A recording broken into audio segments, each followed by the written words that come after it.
Hey, welcome to Keight's Crafts. I'm Keight. Today I would like to share with you a belated birthday card using two background dyes. Let's get started. Starting off, I've got my Fine Tech Iridescent watercolors that I have splattered all over a piece of black cardstock that measures 8.5 by 11. And I will cut this down to size so that I can run it through my die press. The first backdrop die that I'm going to use is the Sizzix Lunar Mask die. I've found many uses for this die, and if you would like to check out some of my other videos where I use this in various ways, I'll make sure to leave a link in the description below, because it's not just for a lunar scene. So I'm going to poke out all the little tiny holes and scrape that off of my die press plate, and once I'm done that, I'm going to figure out how I'm going to line up the next die, which is the Simple Stripes Diagonal die by Fawn. Now I want to make sure that all of these little holes that I've cut out with the Lunar die are in frame of the diagonal die, so I'm kind of fussing around with this, and then I figure, well, one's smaller than the other, so I can pretty much fit it into frame, but I'm kind of perplexed here. So I end up grabbing a ruler and measuring everything out eventually. I was kind of winging this one, like I do most of my cards. You don't really need to use the two dies for this card. I just thought it would create a little bit of interest, and I wanted to see what would happen and how it would turn out if I used two background dies. So I'll measure out how much I need on either side with my ruler here, just to give me an idea of where I need to be placing this diagonal stripe die. And once I'm happy with that, I'll line everything up here in a second. Sorry you have to witness all of this. This was my thought process. Sometimes it's not as pretty and as organized as it could be, and you cross your fingers and hope for the best, and then realize you need to shift your card down, or your paper down. So once I've gotten that run through the die press, I'm going to take a piece of low-tack tape to hold everything in place, so that way when I lift it off of the plate here, I have everything in order, because I've learned that if I don't tape everything directly down with this particular diagonal die, I tend to lose sight of what goes next. And this die, when you're repiecing the diagonal stripes, is very easy to mess up, because you think, oh no, it's no big deal, but in reality, if you grab the wrong spot, you'll end up going the wrong direction. So instead of having it landscape, you'll be putting your pieces in portrait when you've got your paper cut out to landscape, if that makes sense. So I'm just taking each individual piece off of the low-tack tape. Now I probably could have just glued it all together at once with the low-tack tape, but when I had peeled it up, it wasn't exactly even along the border, and I'm kind of going for even here, but it's not very even. You'll see I end up trimming down the card base a little bit. You know, each card doesn't have to be perfect. You know, you just think about all the thought and energy that goes into this particular card that you're making and who it's for. You know, if you're making it for a friend or a loved one, you know, those little imperfections tend to give cards character.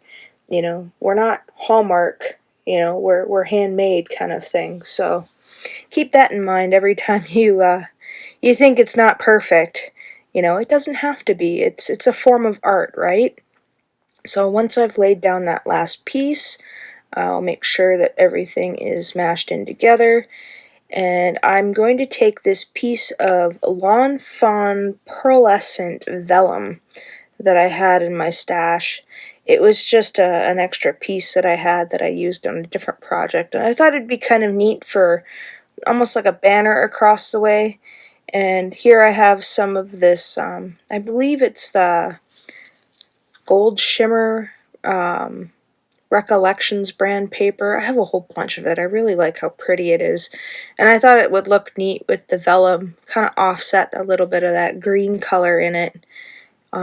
So once I've cut that down to size, it doesn't have to be the same size. I think this was less than an inch that I cut. And because my paper trimmer is, the blade is a little weird, I'm taking my Tombo mono eraser and just kind of getting rid of the shaggy edges to the cut that I made. I made this card before I got my guillotine trimmer. If I'd had that, then I wouldn't have to do that with this. So I'm going to take that white piece of paper that I cut down for the banner, and I'm going to make sure that my sentiment is even on the strip, which this sentiment comes from the Offset Birthday Sayings by Fawn. And I'm just going to stamp that out on this little piece of banner that I've got here in some ink on 3 blackout ink. This is one of the inks that I generally keep on my desk along with my favorite things, so I just wanted to make sure that that's stamped out nice, so I used a scrap piece of paper to stamp it out first. And I'm just kind of rubbing my finger along the top of that, not pressing too hard because I don't want to smoosh the letters in too much and make it blurry. So once I'm happy with that, I'm going to take my handy dandy trimmer scissors here that I keep for paper, and I'm just going to go along that edge and kind of tidy up that little tiny white border that isn't exactly perfect, and along the sides here, just to kind of suffice my annoyance from how I didn't line it all up. Like I said, it doesn't have to be perfect. You just have to make it, and people will appreciate it. Most likely. I don't think anybody's going to be like, you cut that wrong. I can't accept this birthday card, or whatever. You know, they'll probably think, oh wow, you made this? You made this for me? That's cool. You know, because you spent your time making this, and people tend to appreciate the homemade gifts, unless you're a weirdo. But most people aren't weird like that. Anyway, I'm just taking my piece of vellum here, and I want to line this up with my pieces of paper here. I've got the double-sided tape that I'm going to use because I want something strong. And I don't want to mess around with glue for this because I want to kind of have this as even as possible. I mean, I say mess around with glue, but I want to make sure that this is sticky. So I'm going to take my grid mat here, and I'm going to make sure that I line everything up as best as possible by standing above it and kind of eyeballing it all. So I'll flip that around and make sure everything looks relatively even, and it's even enough, and I'll mash that down.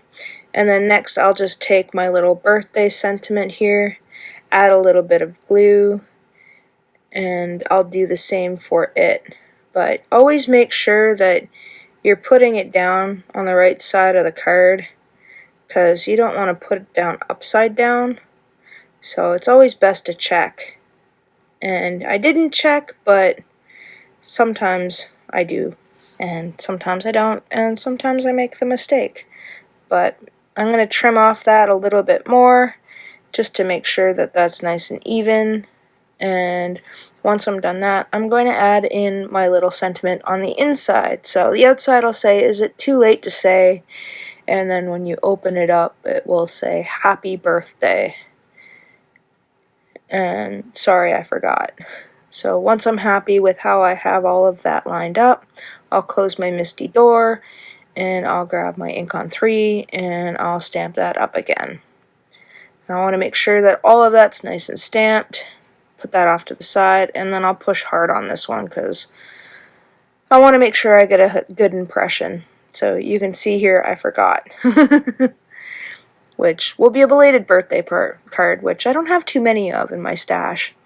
So I've gone ahead off camera, and I've used my glorious big width double-sided tape, 40mm I believe it is. I raved about it in a previous video, which, I don't know, I think I will definitely pay the extra money for this once it runs out, because it's super handy. So once I've got that taped on that back, and I'm picking off the little whatever this was. I think it was like a little piece of string or thread or something that got stuck to the sticky bit. And I'm using my MIST-D to kind of line everything up, so that way I get an even card base to it. So once I'm happy with that, I'll move that out of the way, and again, I will take my scissors, and this is before I had my guillotine trimmer. The guillotine trimmer I find is super handy for doing stuff like this, when you just need to take a little hair off of it instead of messing around with a pair of scissors. But they are a little dangerous. I will warn you about that. I've nicked my fingers a couple of times, and I've only had it for a few weeks, so maybe I'll do a review of that in another video. So here again, I'm taking my iridescent watercolors, and I'm adding a little bit of water, and I'm just going to add a little bit of splatter all over the inside of the card. And because it's so translucent and you really don't see it all that much on white unless you shift the paper, I think, well, I'll just fill in the little happy belated birthday, or the happy birthday, sorry, in with some of this iridescent watercolor, just to kind of give it a little extra on the inside. So I'm just going around the letters, trying to keep it inside the lines, but yeah, it doesn't really matter. It kind of adds to the effect. And I like this Ink on 3 blackout ink. It is quite dark, and it is Copic friendly, so between that and the My Favorite Things black ink, I use quite a bit. So here's my finished card. I hope you enjoyed today's card, and I hope it inspires you. So if you've enjoyed today's content or found it helpful, please give this video a like. I also welcome you to subscribe, as I post weekly. Here's another video I think you might enjoy. Thanks for hanging out with me today. Take care.